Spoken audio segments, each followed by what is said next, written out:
Very good morning to all of you. बेटे आज हम जो पढ़ रहे हैं चैप्टर 5 है कंडीशनल और लूपिंग कंस्ट्रक्ट। इसमें भी मैंने एक चैप्टर जो है आपका बीच में रोक दिया है क्योंकि जो आपका डेसिमल नंबर कन्वर्जन वाला चैप्टर है वो बच्चे मैं आपको बोर्ड पे प्रॉपर करके बताऊंगी क्योंकि थोड़ा मैथमेटिकल पोर्शन है।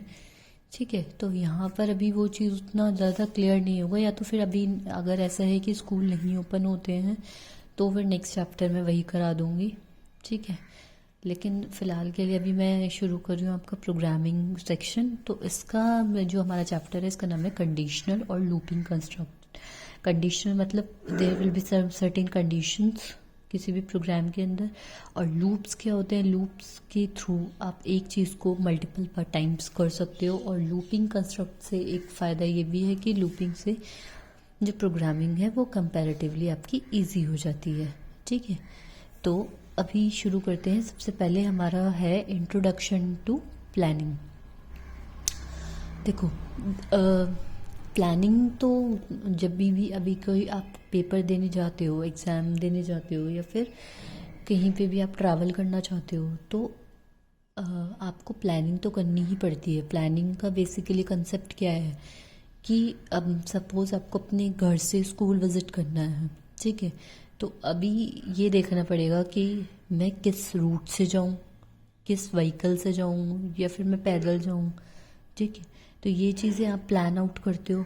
ठीक है, तो किसी भी टास्क को करने के लिए रियल लाइफ में भी आपको एक प्लान करना पड़ता है कि जैसे आपकी स्कूल बस है, स्कूल बस जो है बस आपको घर तक छोड़ रही है, घर से आपको लेकर जा रही है, तो उसके लिए भी एक प्लानिंग की ज़रूरत होती है कि उसका क्या रूट होगा, which will be the best possible route for the travelling purpose. तो एक बस स्टॉप से दूसरे बस स्टॉप कहाँ कहाँ वो रुकेगी, इन सब चीज़ों को एग्जीक्यूट करने के लिए आपको प्लानिंग चाहिए होती है। ठीक है, तो जो हमारा होता है पाइथन के अंदर, एक स्टेटमेंट एग्जीक्यूट, उसके बाद दूसरी, फिर तीसरी, इस तरीके से एग्जीक्यूशन होता है। ठीक है, अभी एग्जीक्यूशन कौन मॉनिटर करता है, सीपीयू। ठीक है, तो जितनी भी स्टेटमेंट है जो एग्जीक्यूट हो रही हैं उसको मॉनिटर करता है हमारा सीपीयू। सीपीयू में आपको 3 पार्ट बताए थे मैंने, control unit, arithmetic logic unit और मेमोरी यूनिट। ये सारी चीज़ें मैं आपको बता चुकी हूँ इनपुट आउटपुट डिवाइसेस में। अब बात करें अगर प्रोग्रामिंग में प्लानिंग की। ठीक है, अगर आपको कोई भी कोडिंग करनी है तो पहले आपको प्लान आउट करना पड़ेगा। क्या प्लान आउट करना पड़ेगा? बिना प्लान के भी आप कोड कर सकते हो, लेकिन कोडिंग कर सकते हो, लेकिन आपको वो एक तरीके से सही नहीं है, क्योंकि आपको ये पता होना चाहिए कि एक प्रॉपर गाइड हो जाता है कि अब इसके बाद हमें ये चाहिए, ये करना है, then we have to execute like this, और इस तरीके से हमें पूरा अपना काम करना है।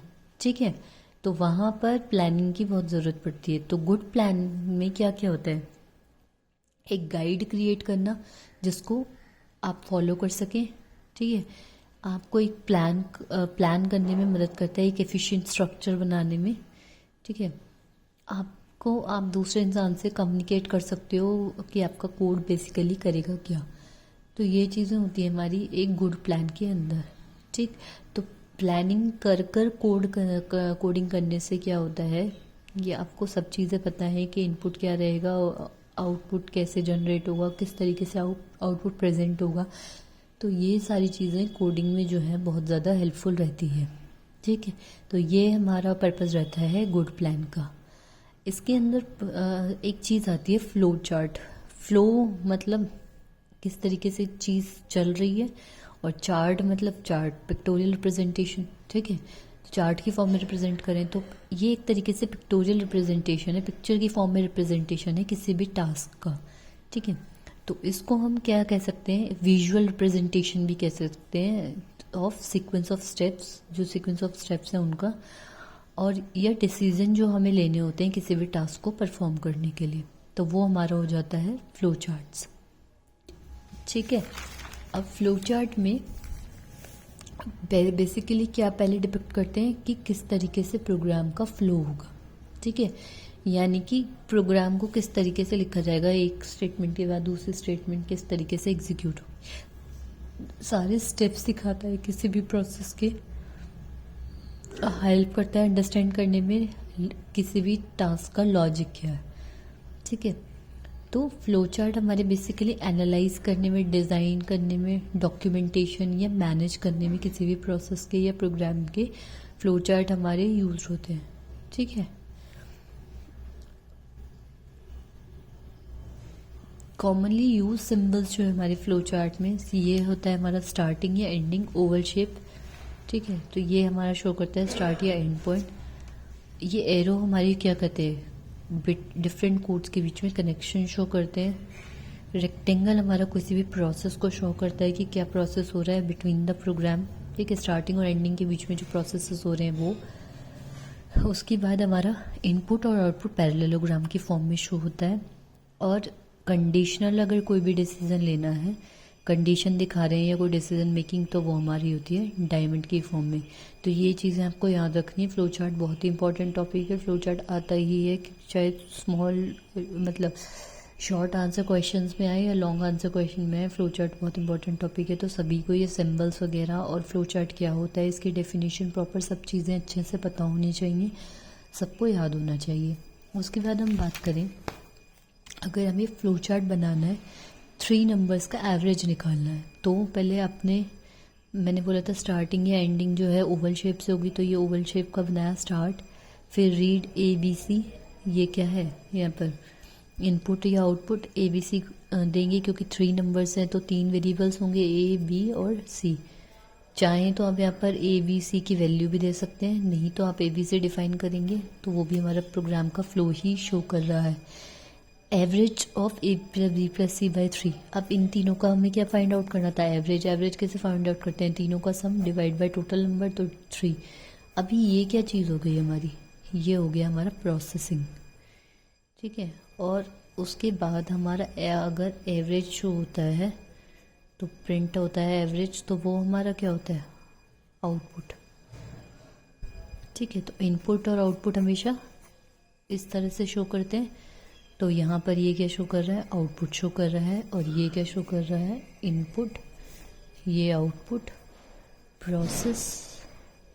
ठीक है, स्टार्ट और एंड। इस तरीके से हम किसी भी प्रोग्राम का फ्लो किस तरीके से हो रहा है, क्या चीज़ें प्रोग्राम में, इंस्टेड ऑफ प्रोग्रामिंग हम अगर पिक्टोरियल रिप्रेजेंटेशन चाहते हैं तो इस तरीके से हम कर सकते हैं। सॉरी, अगर हमें किसी का यूज़र नेम लेना है एज इनपुट और उसको कॉन्केटिनेट करना है, मतलब जोड़ना है उसके नाम के साथ, उसके नेम को हेलो मैसेज के साथ, तो हम किस तरीके से हेलो नेम इस फॉर्म में अगर जोड़ना चाहते हैं तो कैसे हुआ। आपने बोला स्टार्ट, इनपुट करें अपना नाम, आउटपुट करें हेलो नेम, तो एंड। अभी इनपुट नेम में क्या, जैसे सपोर्ट मैंने बोला कि इनपुट अमन, ठीक है, तो आउटपुट में क्या आ जाएगा, हेलो अमन। ठीक है, ये हमारा आउटपुट हो जाएगा। तो इस तरीके से हम क्या कर सकते हैं, इनपुट लेकर यूज़र से आउटपुट में उसको ऐड करा सकते हैं। जैसे आपने बोला input what is your name, ठीक है, और प्रिंट करें हेलो प्लस नेम, तो जैसे मैंने बोला नेम में अमन, वो करेगा हेलो अमन, इस तरीके से आउटपुट में प्रिंट करेगा। तो हम क्या कर सकते हैं, यूज़र से इनपुट ले सकते हैं और उसको भी एज एन आउटपुट में शो कर सकते हैं। ठीक है, अब एक टॉपिक हमारा आता है type of statements in Python. काफ़ी तरह की टाइप ऑफ स्टेटमेंट्स होती हैं। स्टेटमेंट्स बेसिकली क्या होती है, जो इंस्ट्रक्शंस होती है किसी भी सोर्स कोड में जो लिखी होती है, यानी कि हमारी जो प्रोग्रामिंग में लिखी होती है, जो हम कंप्यूटर को देते हैं किसी भी टास्क को परफॉर्म करने के लिए। तो स्टेटमेंट्स वो इंस्ट्रक्शंस होती हैं। ठीक है, सोर्स कोड में जो लिखी हुई होती हैं, जो हम कंप्यूटर को देते हैं किसी टास्क को परफॉर्म करने के। तो इससे यूज़र को हेल्प क्या होती है, जो भी डिज़ायर्ड आउटपुट है उसको ऑब्टेन कर सकते हैं। कैसे, बाय वर्किंग और या मैनिपुलेट करके डेटा को, या डिसीजन मेकिंग करके, या सेट ऑफ इंस्ट्रक्शन को रिपीट करके। ठीक है, तो ये होती है हमारी टाइप ऑफ स्टेटमेंट्स में। अभी 3 टाइप में क्लासीफाई है। एक तो एम्प्टी स्टेटमेंट हो गया, सिंपल स्टेटमेंट हो गया, कंपाउंड स्टेटमेंट हो गया। देखो, स्टेटमेंट बेसिकली इंस्ट्रक्शंस हैं। इंस्ट्रक्शन दी जाएंगी किसी भी प्रोग्रामिंग को कि भाई उसको किस तरीके से किस पर्टिकुलर टास्क को परफॉर्म करना है। ठीक है, तो स्टेटमेंट्स हमारी जो है जो हमारा प्रोग्राम हम राइट करते हैं उसी के अंदर हम इंस्ट्रक्शंस देते हैं, ठीक है। तो अभी इसके अंदर मैंने बोला कि थ्री में पर टाइप्स में क्लासिफाइड है, एम्प्टी स्टेटमेंट, सिंपल स्टेटमेंट और compound statement. Empty statement simple statement होती है, ठीक है। पास एक स्पेशल या एम्प्टी स्टेटमेंट होती है जो पाइथन के अंदर जो कुछ नहीं करती। ये एक तरीके से सिर्फ एक डमी स्टेटमेंट की तरह वर्क करती है। जैसे आपने सिंटेक्स में लिखा पास, तो जब आपको सिंटैटिकली यानी कि as per the grammar requirement है, ठीक है, एज पर द रिक्वायरमेंट आपको ग्रामर के हिसाब से आपको रिक्वायरमेंट है, लेकिन प्रोग्राम में कोई एक्शन हमें परफॉर्म नहीं कराना है, तो वहाँ पर हम पास स्टेटमेंट का यूज़ कर सकते हैं। एम्प्टी मतलब खाली, तो यानी कि वो कुछ नहीं करेगा, ठीक है, लेकिन ग्रामेटिकली उसकी रिक्वायरमेंट आपको है, ठीक। तो ये हमारा होता है पास स्टेटमेंट। उसके बाद बात करते हैं हम सिंपल स्टेटमेंट की। सिंपल स्टेटमेंट में क्या होता है, एक लॉजिकल स्टेटमेंट है। जैसे आपने लिखा name, input enter your name, print कर दे नेम, ठीक है। ये किस वे में लिखना है, ये सिंटेक्स आपको याद रखना है अच्छे से, ठीक है। जैसे आपने यहाँ पे इनपुट किया कोई भी नाम, सपोज यशिका मैंने यहाँ पे एंटर किया, तो प्रिंट कर देगा यशिका। ये सिंपल स्टेटमेंट, लॉजिकल स्टेटमेंट है। Whatever you have given in your input it will give you as an output, तो सिंपल स्टेटमेंट है। उसके बाद अब बोलते हैं जैसे x इज इक्वल टू 10, तो हम क्या करें, 10 की जो वैल्यू है उसको असाइन करें किसी वेरिएबल x को, ठीक है। तो ये भी एक तरीके से हमारी सिंपल स्टेटमेंट है। इसमें क्या होता है, ये जो स्टेटमेंट है वो कंप्यूट करेंगी या कैलकुलेट करेंगी किसी एक्सप्रेशन को और रिजल्ट को आपको रिटर्न कर देंगी। सिंपल स्टेटमेंट का मतलब ही यही है कि सिंपली आपने कुछ भी जो आप इनपुट में दे रहे हो it will give you as an output, ठीक। बात करें कंपाउंड स्टेटमेंट की, ग्रुप ऑफ स्टेटमेंट्स को हम कंपाउंड स्टेटमेंट कहते हैं, ठीक है। तो ये तभी एग्जीक्यूट होती है जब कोई पर्टिकुलर कंडीशन सेटिस्फाई होती है, ठीक है, या फिर किसी कोड ब्लॉक को कॉल किया जाता है किसी फंक्शन कॉल के थ्रू, तो वो चीज़ें हमारी आ जाती हैं कंपाउंड स्टेटमेंट के अंदर, ठीक। जैसे उसके बाद हमारा एक कॉन्सेप्ट आता है प्रोग्राम का, प्रोग्राम कंट्रोल फ्लो। जो हमारा प्रोग्राम है उसकी फ्लो को कंट्रोल करना कि वो किस तरीके से एग्जीक्यूट होगा, क्या क्या उसमें चीज़ें होंगी, ठीक है। उसको हम बेसिकली 3 टाइप में डिवाइड कर देते हैं, सीक्वेंस, सिलेक्शन या डिसीजन, आइट्रेशन या लूपिंग। सीक्वेंस में नाम से ही समझ में आ रहा है, सीक्वेंस मतलब सिक्वेंशियल मैनर में या लीनियर मैनर में चीज़ें होंगी, एक के बाद एक, कोई भी बीच में जंप नहीं होगा प्रोग्राम में, ठीक है। जैसे स्टेटमेंट 1 एग्जीक्यूट होगी, स्टेटमेंट 2 एंड देन स्टेटमेंट 3, इस तरीके से हमारा काम चलेगा, ठीक है। तो सिक्वेंशियल स्टेटमेंट में लीनियर फैशन में वर्क होता है, जैसे पहले स्टेटमेंट 1 एग्जीक्यूट हुई, स्टेटमेंट 2 एग्जीक्यूट हुई, स्टेटमेंट 3 एग्जीक्यूट हुई, ठीक है। सिलेक्शन कंडीशन में क्या होता है, यहाँ पर selection based upon some condition, तो ये तब एग्जीक्यूट होती है जब यूज़र प्रोग्राम एक कंडीशन यूज़ करता है एक डिसाइड करने के लिए कि किस सेट ऑफ स्टेटमेंट को एग्जीक्यूट करना है, 2 ऑल्टरनेटिव सेट ऑफ स्टेटमेंट्स में से, ठीक है। जैसे आपने बोला टेक्स्ट एक्सप्रेशन में अगर ट्रू है तो body of if statement just below if, false है तो वो बाहर आ जाएगा, यानी कि कंडीशन डिफाइन कर दी, टेस्ट एक्सप्रेशन बता दिया कि भाई अगर ये चीज़ हमारी फुलफिल होती है तभी ये प्रोग्राम आगे जाएगा, अदरवाइज वहीं रुक जाएगा, ठीक है। आइट्रेटिव या लूपिंग,